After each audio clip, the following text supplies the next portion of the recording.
এরপরে যদি চুল উঠে যায় না, আর ওর চুল উঠবে না, আর ওকে কেউ সামাল দিতেও পারবে না। বাবা, অভিতা, আমি সবাই মিলে চেষ্টা করছি ওকে ঠিক করা। ঠিক, বিশ্বাস করো এত খারাপ লাগছে না, মানে এখনকার দিনে দাঁড়িয়ে সুস্থ থাকাটা সব থেকে বড় একটা যুদ্ধ। তারপরেও কিছু মানুষ আছে যারা পরিকল্পনা করে যে একটা মানুষের কি করে ক্ষতি করা যায়। হিসাব করে দেখতে গেলে আমরা কিছু না কিছু দিক থেকে অসুখী, তারপরেও আমরা একে অপরের দেখে কি করে তো হিংসা করি সেটা একমাত্র ভগবানই জানে। এই যে বৃষ্টি, এই যে অসুস্থ হয়ে পড়ে আছে, তাও বৃষ্টিকে দেখে মানুষ হিংসা করে, ভাবে ও কত যে সুখী আছে। দূর থেকে না, কাছে এসে দেখো যে কতটা পদে পদে কষ্ট পায়। হিসাব করে দেখতে গেলে ভগবান আমাদের কিছু না কিছু দিক থেকে খামতি রেখেছে, সম্পূর্ণ সুখী আমরা কেউই না। তো এখানে সকাল উঠে আমি কাপড়গুলো ভিজিয়ে দিলাম। Welcome back to our channel. তো সকাল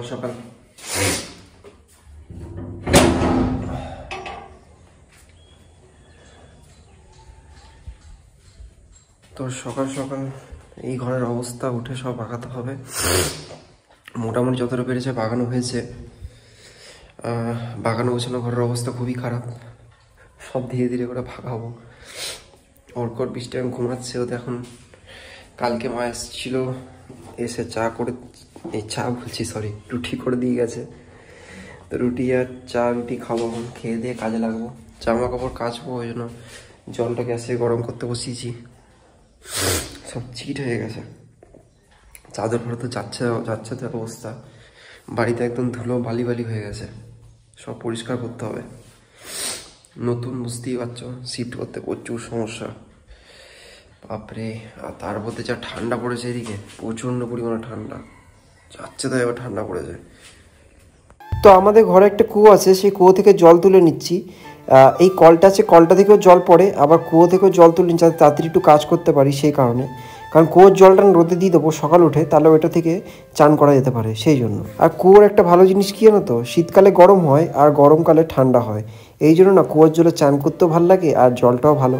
আর বৃষ্টি কিন্তু এই জলেই স্নান করাই, গরম জল করতে দিই না। এই কুয়ো থেকে তুলে এইখানে জলটা রোদে গরম করতে বসিয়ে দিই। তো আজকে প্রচুর পরিমাণে কাচাকুচি ছিল, বিশ্বাস করো। সকাল থেকে উঠেছিলাম, ভোর ভোর উঠে গেছিলাম, উঠেই সব কাচাকুচিগুলো ভিজিয়ে রেখে এগুলো সব কেচে নিচ্ছিলাম। মা বলছিল দিয়েতে কাচিয়ে নেবো, কিন্তু বিশ্বাস করো মানুষটা সত্যি অসুস্থ, সুতরাং আর ওনাদিকে এত কষ্ট দিতে আর পারলাম না। আর এখানে দেখো বৃষ্টি সকাল সকাল উঠে দেখতে চলে এসছে যে কী কাজ করে। আর এখানে আলোটা না খুব সুন্দর আসে সকাল সকাল উঠে, এখানে দিকেও দাঁড়ায় না, আর তারপরে যদি রোদ পড়ে না মুখের ওপরে, পুরো দিনটা খুব ভালো যায়। আজকে হাঁটাটা দেখলে আবার খুঁড়ি হাঁটলো, ওর ডান দিকটা আবার ঠিক হয়ে গেছিলো, আবার সমস্যা দেখা দিয়েছে। তো ওই সমস্যাটা না মাঝে মাঝেই দেখা দিচ্ছে, আর কষ্ট হচ্ছে প্রচণ্ড ওর। তো এখানে দেখো যে পাপোশগুলো আছে, পাপোশগুলো সেই শিলিগুড়ি থেকে আসার পর আর পরিষ্কার করা হয়ে ওঠেনি, তাই পরিষ্কার করে নিচ্ছিলাম ঘষে ঘষে। আজকে পিছনের বাগানটা পুরো ভর্তি হয়ে গেছিলো, এত কাচাকুচি ছিল। আর এখানে দেখো গ্যারেজ থেকে গাড়িটা বার করে নিচ্ছি, গাড়িটা এখানে রাখা ছিল, তো আমাকে একটু বাইরে যেতে হবে, সেই কারণে কটা জিনিস আছে বাথরুম পরিষ্কার করার জন্য, বাথরুম টাথরুম সবই পরিষ্কার করতে হবে। একদমই নোংরা হয়ে পড়ে আছে, অনেক দিন ধরে ব্যবহার হয়নি বলে। আমার বাইক চালানোর অভ্যেসটা এখন অনেক দিন হয়ে গেল, প্রায় চলেই গেছে। তো সেই কারণে বৃষ্টি একটু বাইরে না বেরোলে না ভয় পায়। তো দেখো এখানে গাড়িটা বার করে এখানে দাঁড়িয়ে আছি গেটটা খোলার জন্য, তা করতে করতেই ফোন চলে এসছে, ডাকছে আমাকে, আনতে যেতে হবে। দেখো কাকে আনতে যায়। তো এখানে দেখো হার্ডওয়্যার দোকানে এসেছিলাম কটা স্ক্রুড্রাইভার না, কটা স্ক্রু নিতে, কিন্তু এইখানেও একটা আমি কেচাল করে ফেলেছি। বলে না যখন কাজ থাকে না মাথা ঠিকভাবে কাজ করে না। তো তারপরে দেখো এখানে সব কিছু বাগিয়ে গুছিয়ে নিচ্ছিলাম রান্নাঘরে।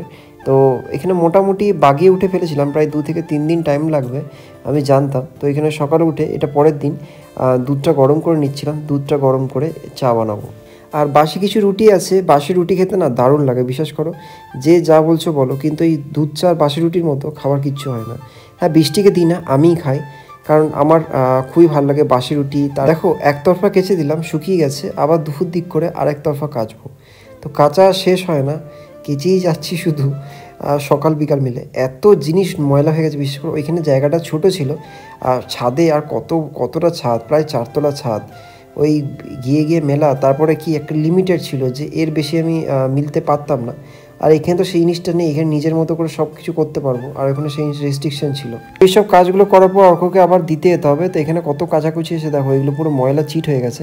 তবে একটা কথা ঠিক, শিলিগুড়ির জলটা না সব ঠিক আছে, কিন্তু শিলিগুড়ির জলটা প্রচণ্ড পরিমাণে চিট, মানে এই চিট না সত্যি ছাড়তে চায় না। এটা যাই না, আগের বাড়িটাতে ছিল না, কিন্তু এই বাড়িটাতে মনে হয় বেশি। এখন দেখছি কমেন্ট বক্সে পুরো ভরে যাচ্ছে যে বউয়ের কাজগুলো তুমিই সব করছো, তাহলে বউ বসে বসে কি করছে? তো আমার বউয়ের এখন যেটা করার দরকার ও এখন সেটাই করছে, পুরোপুরি কমপ্লিট বেড রেস্ট নিচ্ছে। কারণ এখন এই সময়ে ওর বেড রেস্টের নেসেসারি, যাতে ও খুব তাড়াতাড়ি শীঘ্রই সুস্থ হয়ে উঠতে পারে। আর যারা কমেন্ট করছো তাদেরকে একটা কথা বলি যে ভালোবাসতে হলে না ভালোবাসার মতো ভালোবাসো, না হলে ওই ওপর ভালোবাসা বা মুখে দেখিয়ে ভালোবাসা, সকালে উঠে একটা হোয়াটসঅ্যাপে গুড মর্নিং মেসেজ দেওয়া, ভালোবাসা একটা মেসেজ লেখা, সেটাই ভালোবাসা হয়ে যায় না। ভালোবাসা মানে এটাই যে মানুষ যখন বিপদে পড়বে বা সেই মানুষ যখন অসুস্থ হবে, তুমি কতটা তার পাশে দাঁড়িয়ে আছো। স্বামী স্ত্রীর সম্পর্কে হাজারটা বাধা আসবে, কিন্তু একে অপরের পাশে থেকে সেই বাধাগুলো অতিক্রম করতে হবে, একে অপরকে বুঝতে হবে। পরিশেষে যাই হোক না কেন, এমন চিন্তাধারা নিয়ে চলতে হবে পুরো দুনিয়া পাল্টে গেলে আমাদের স্বামী স্ত্রী সম্পর্কে কোনো আজ না। আর এই চিন্তাধারাটা আমার আর বৃষ্টির দুজনেরই আছে। তাই তোমাদের এই ঠুনকো কথায় আমাদের কিছু যায় আসে না, আর না আমাদের সেই কথাগুলো গায়ে লাগে। তো এখানে কিচেনে দেখো, কিচেনে যে সবগুলো সেট করলাম ধীরে ধীরে করে।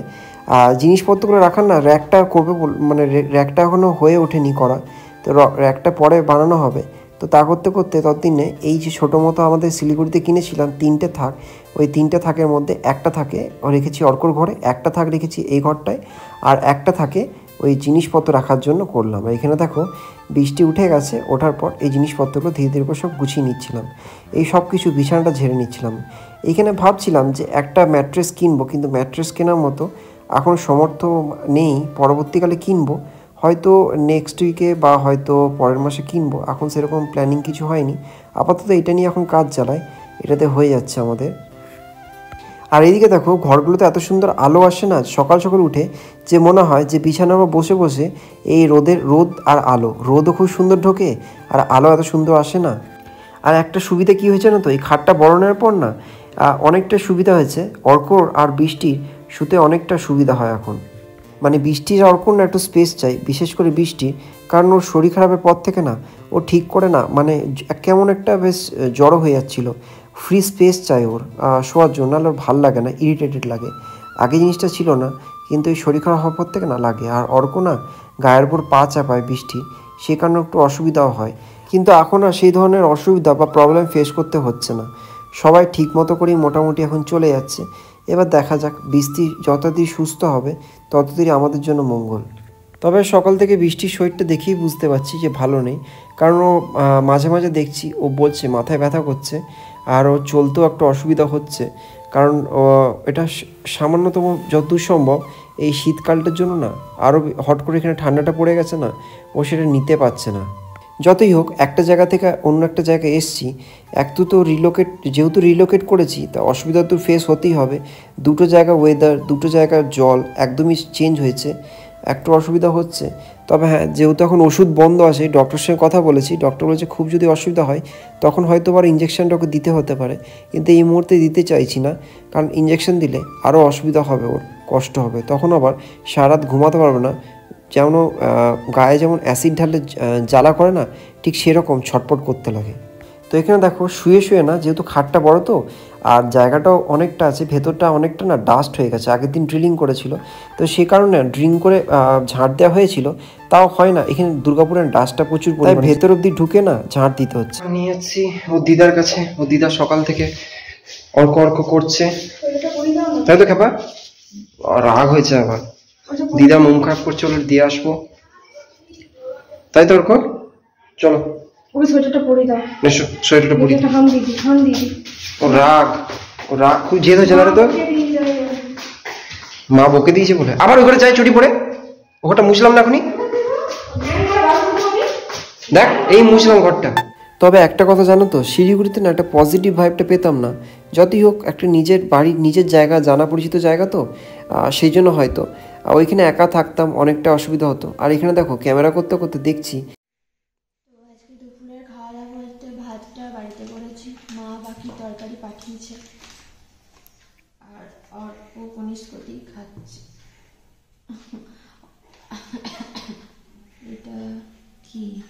এটা কচু শাক না, পালং শাক আনছে বড়ি দিয়ে, বড়ি আমার ঘরে পড়ে আছে, গাদা রান্না পারে না তো না না, ওর জন্য রাতে বললো। আলু ভাজা তো ওই খেতে ভালোবাসে না। ও আমাকে বাবা সকালেই ফোন করে বলেছে এই মাছ নিয়েছি। 900 টাকা কিলো? 900 টাকা কিলো? মাছটা টেস্ট করে ভালো। কি বলিস রে? আর সেবার আমাকে একটা কথা বলে, সব সবজি নিয়ে নেবে তো সকালে, রাতের জন্য রাখবে? না না, অতটা করে খাওয়া যায়, দিয়ে অল্প করে দে। আমি হাতে করে দিচ্ছি, আবার কেউ খারাপ ভেবো না। আমার চামচ অত ভালো করে ধরতে পারি না এখন। দেখো শাক। বাস বাস, তুই নিয়ে নে। আমার মায়ের হাতে রান্না খুব ভালো। এটা মায়ের হাতে রান্না না তো, সে যেই করুক, মায়ের হাতে রান্না আরো ভালো হয়। এটা হচ্ছে সব থেকে বড় কথা, খেতে তো অন্তত পারছি মানে টাইমে। এখন টাইমে একদম খাচ্ছি। এটা আমার সব থেকে প্রিয় তরকারি। কচুর তরকারি আমি খাবো না। দারুণ লাগে খেতে। তুমি নেবে না? না, আগের দিন খেয়েছিলে যা, বলছে খুব ভালো হয়েছে। আরে ভালো হয়েছে না, বলে দিলে আর খাবে না, না বলে খেয়ে নেবে, ঠিক আছে? বলে দিলে খাবে না। আগের দিনকে সাবুতে মেরে দিয়েছে, তার মধ্যে এটা কচু ছিল, আমি না বুঝতে পারি। তুমি নেবে না? ভেবে চিন্তে বলো কিন্তু। খাবারটা কি দিয়ে তুমি তাহলে? ডাল হয়নি? নো, ঠিক আছে। এটা মাছ। মাছটা দি, মাছের ঝোলটা দেখি। কেন দেবো সবটা তোমাকে? বন্ধ করে দেখো, এই হলো অবস্থা, ঠিক আছে? তখন বললো আমি কচু খাবো না। কচুটা কোথায় দিলে? এই তো কচুটাকে ভাতে ঢাকা দিয়ে দিয়েছে। খাবে, ঠিক আছে? ভালো হলে সব খাবে। কচু খেতো না, সেই ছেলে কচু খাচ্ছে, ভাবা যায়? না না, কচু না, ওটা কচুই। এই তো কচু শেষ, দেখো কচু কতটা ছিল। হ্যাঁ হ্যাঁ, এটা সরাও না, ভাতে ধারালে সরাও, তাহলে বুঝতে পারবে। সরাও, খাবার ইয়ে ঘাটে। তো এখানে খাওয়া দাওয়ার পর ওকে একটু ফল খাওয়াতে হয়, সেই জন্য ওকে ফলগুলো খাইয়ে দিচ্ছিলাম। না খাওয়ালেও কিছুতেই খাবে না, ওকে খাইয়ে দিতে হবে। তো সেই কারণে ওকে বেদানাগুলো মুখে মুখে ঢুকিয়ে দিচ্ছিলাম, খাচ্ছিল। একটা বেদানা না, এখানে বেদানাগুলো খুব সুন্দর, কারণ দেখলাম পচা নেই একটাও। ও পচা হলে আবার খাবে না, ও সেই জন্য জিজ্ঞেস করে নিচ্ছিল পচা নেই তো আবার। এই দেখো শুয়ে আছে, ওর মাথায় যে পুটি পুটি মাথায় র্যাশ বেরিয়ে যাচ্ছে। সন্ধ্যার সময় দেখলাম যে পুটি পুটি র্যাশ বেরিয়ে যাচ্ছে আর চুলকাচ্ছে, গোটা মাথাটা প্রচণ্ড পরিমাণে চুলকাচ্ছে। সেই জন্য মনটা খারাপ। এই যে শুয়ে আছে, কাঁদছিল, কান্নাকাটি করছিল, মাথাটাও ব্যথা করছিল খুব। এই অঙ্ক, এই যেটা এখানে করছিস তুই? তো এবার আসল কথাটা তোমাদের বলি, ওইখানে বলতে পারবো না বলে এই রুমে এলাম। কি হলো বাবা? আমি খেলবো তো, যাও। যাচ্ছি, যাও। তো ওর মেন সমস্যা কি হচ্ছে না তো, ওর যে চুলটা আবার নতুন হেয়ার গ্রোথ হচ্ছে, বেবি হেয়ারগুলো বেরোচ্ছে, সেগুলো পর্যন্ত উঠে যাচ্ছে। এবং এরপরে যদি চুল উঠে যায় না, আর ওর চুল উঠবে না, আর ওকে কেউ সামাল দিতেও পারবে না। আমি কেন, কেউই পারবে না। কারণ এমনিতেও কান্নাকাটি করছে, যখনই দেখছে ও মাথায় হাত দিচ্ছে, কম করছে, যে চুলগুলো আছে আবার পুরো স্ক্যাল্প মানে অটোমেটিক চুল উঠে পুরো ক্লিন হয়ে যাচ্ছে। সেই জন্য সন্ধ্যা থেকে খুব কান্নাকাটি করছে, অনেক বুঝিয়ে পারিনি। আমি ওই জন্য চুপটি করে ওর পাশে বসছিলাম, কিছুক্ষণ গল্প করলাম। একদিন গল্প করছে না, একদম চুপচাপ হয়ে গেছে, চুপচাপ হয়ে বসে আছে, কিছুতেই কোনো কথা বলছে না। ওর মনে অনেক কথা ঘুরছে, সে কথাগুলো খুলে কিছু বলছে না, একদমই চুপ হয়ে বসে গেছে। কখনো কান্নাকাটি করছে লেপের মধ্যে ঢুকে। দেখা যাক, কালকে ও ভাবছে একটা কিছু প্ল্যান করবো, মা বাবাকে ডাকবো, ডেকে কিছু একটা ছোট্ট করে মনটা খুশি করার জন্য কিছুটা করবো। কারণ মেন ব্যাপার তোমাদের বললাম যে ওর মেন এখন হচ্ছে ওর হাসি থাকা, খুশি থাকা সব থেকে বড় ইম্পর্টেন্ট এখন। কি হলো? কারণ সেই জিনিসটা না হলে না খুব সমস্যায় পড়ে যাবো। ওকে যত তাড়াতাড়ি ভাবছি যে একটু সুস্থ করে একটু স্টেবলের বাইরে নিয়ে যাবো, সেই জিনিসটা করতে পারছি না। সেই জন্য ওর এখন মেন্টালি মানে প্রিপেয়ার থাকা দরকার, মানে প্রিপেয়ার হতে হবে ওর যে মেডিকেশন নেবে সেই জন্য। তার জন্য দেখা যাক কালকে কিছু কি করতে পারি কালকে ওর জন্য। বিশ্বাস করো এত খারাপ লাগছে না, মানে ধীরে ধীরে ধীরে যখন একটু করে সাহস যোগে ওকে ওঠাচ্ছি, আবার ধীরে ধীরে দেখছি আবার ভেঙে যাচ্ছে। চেষ্টা করছি ওকে যাতে ও তাড়াতাড়ি উঠতে পারে, কিন্তু কিছুতেই কিছু হচ্ছে না। এত কিছু তো ওর জন্যই করা, এবার ওকে বুঝতে হবে না। ওর জন্য শিলিগুড়ি ছেড়ে দুর্গাপুর চলে এলাম। শিলিগুড়ি ছেড়ে আসার একদম আমার ইচ্ছা নেই, মানে ইচ্ছা ছিলই না, মানে জোর জবরদস্তি করে আসতে হলো। কারণ কি ওইখানে কাজ করছিলাম, ধীরে ধীরে করে সেটেল হচ্ছিলাম ওইখানে। একটা জায়গা থেকে অন্য জায়গায় আসা একটা প্রচুর পরিমাণে খরচা হয়ে যায়, মানে এমনিতেই শিলিগুড়ি থেকে প্রচুর পরিমাণে খরচা হয়েছিল ওখানে সব কিছু করা, একটা জায়গায় সেটেল হওয়া, বুঝতেই পারছো এক জায়গা থেকে একটা জায়গা সেটেল হওয়া প্রচুর পরিমাণে এক্সপেন্সিভ হয়ে যায়, খরচা হয়ে যায়। কারণ আবার একটা নতুন জায়গা আসা, সেখানে সব কিছু নতুন করে আবার শুরু করা, নতুন করে করা। এবার ওকেও সেই জিনিসটা বুঝতে হবে যে ওর জন্য সব এত কিছু করা হচ্ছে, তাই ওকে একটু মনের শক্তি এবার নিজের থেকেই বাড়াতে হবে। এবার ও যদি না বোঝে তাহলে আর কিছু করার নেই। বাবা, অভিদা, আমি সবাই মিলে চেষ্টা করছি ওকে ঠিক করে ওঠানোর জন্য। প্রচুর পরিমাণে চেষ্টা করছি যাতে ও খুব তাড়াতাড়ি মানে সুস্থ হয়ে উঠতে পারে। আমার না মানে জানো তো মানে চুলটা মানে বেরোতে হঠাৎ দেখছি, মানে আমি যখন এমনি করে করছি তখন দেখছি অনেকটা উঠে যাচ্ছে। যেমন দেখুন এইখানটা সামনেটা উঠে যাচ্ছে, কেন উঠে যাচ্ছে জানি না। এই তো বেরোচ্ছিল একটু একটু করে, মনটা একটু ভালো হচ্ছিল, আবার উঠেও যাচ্ছে, বুঝতে পারছি না। প্রচুর চুলকাচ্ছে, পুরো র্যাশ বেরিয়ে গেছে গোটা গোটা। এই যে দেখছো এখানটা যেমন বেরিয়েছে র্যাশ, জানি না কি হয়েছে, বুঝতে পারছি না।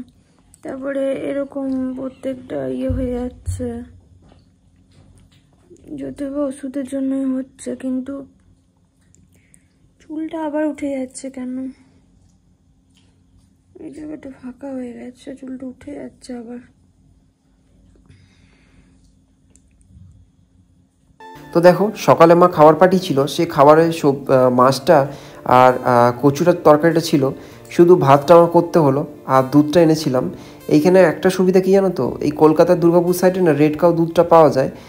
ওইখানে আমুল গোল্ডটা খাচ্ছিলাম, আমুল গোল্ডটাও খারাপ না, ভালো, তবে হ্যাঁ রেড কাউটা একটু বেশি ভালো। তো এইখানে দেখো ও দুধ ভাত আর খাবার খাচ্ছে। কেমন লাগছে খাবারটা? আমার হাতে রান্না কেমন লাগছে? তোমার হাতে মা পাঠিয়েছে, তাই না? অনেকে ভাববে মা পাঠাচ্ছে কতদিন, আসলে আমাদের একটু সেট আপ হয়ে যাক, তারপরে আস্তে আস্তে সবকিছু করবো।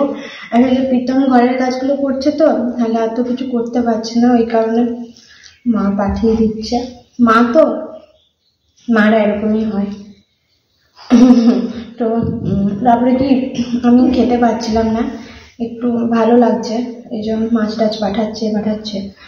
প্রীতম তো দেখো অতটা ভালো রান্না কেউই পারে না, একটু শিখতে হয় রান্না। তবু যে করে খাওয়াচ্ছিল এটাই অনেক, প্রীতম অনেক কিছু করে খাওয়াচ্ছিল।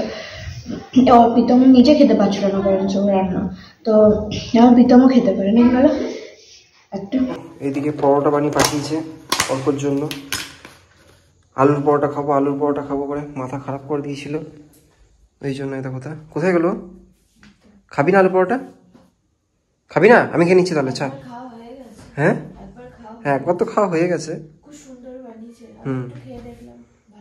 আমি একটু খেয়ে দিলাম, ভালো খেতে হয়েছে, আমার মতো ভালো হয়েছে। ও গিয়েছে পনিশ করতে, গিয়ে পরে যে মাসি কাজ করে আমাদের রান্না করে, যে মাসি, ও মাসিকে বলেছে তোমাকে আজকে আমাকে আলুর পরোটা বানিয়ে দিতে হবেই হবে। নিয়ে দেরি করে বাড়ি গেছে, জানো, অনেক দেরি করে বাড়ি গেছে এর জন্য শুধু আলুর পরোটা বানিয়ে দিয়ে সবার কাছে ভালোবাসা পায়। মানে ও এমন একটা ছেলে যে সবাই ওকে ভালোবাসে। বাঁদর হয়ে যাচ্ছে দিন দিন, বদমাশি করছে, জেদ হয়ে যাচ্ছে, খুব জেদ হয়ে যাচ্ছে। ম্যামকে বলবো, রিয়া ম্যামকে বলবো দাদা, যে অদিত্য ব্যাড হয়ে যাচ্ছে। ম্যাম বুঝিয়েছিল না লাস্টে, ম্যাম বোঝালো না যে ভালো হতে হবে, প্রিন্সিপাল ম্যাম বোঝালো। তিনটে ঘর হয়েছে, একটু কাছে নিয়ে আসা, তিনটে রুম আছে, সেই তিনটে রুম এখন ওর একটা আলাদা করে রুম লাগবে। ভাবতে পারো এইটুকু ছেলে একা রাতে শুতে পারে না, একা রাতে কি ও আমাকে জড়িয়ে না ধরে শুতে পারে না। বাথরুম যেতে গেলে বলবে মা ওঠো, ওর জন্য স্পেশালি একটা রুম বানিয়ে দিতে হবে, খাট বানিয়ে দিতে হবে। আমাকে কালকে বসে বসে শুয়ে বলছে মা ওই রুমটা আমার জন্য বানিয়ে দেবে। হ্যাঁ, ডেকোরেশন আমাকে আসতে বলছে, ডেকোরেশন হয়ে গেছে, ডেকোরেশন কথা বলতে দাও, একদম রেগে যাবো আবার। ঠিক আছে, তো আমাকে বলছে যে মা ওই ঘরটা একটা খাট ঢুকিয়ে দেবে, একটা ওয়ার্ড্রপ দেবে, একটা ডেস্ক টেবিল দেবে, একটা ল্যাপটপ দেবে। আমি বললাম বাকিটা তোর কি রইলো, ফ্রিজ দেবে, একটা টিভি লাগিয়ে দেবে। হ্যাঁ তুই এমনি বলেছিস? আমরা বাকিটা তোর কি রইলো, এমনি বলেছিস? স্টিলের খাট, এটা আপনি লেগে যাবে মাথায়। বলছি যেমন করছিলে যেমন চেপে হচ্ছে সেরকম করো না।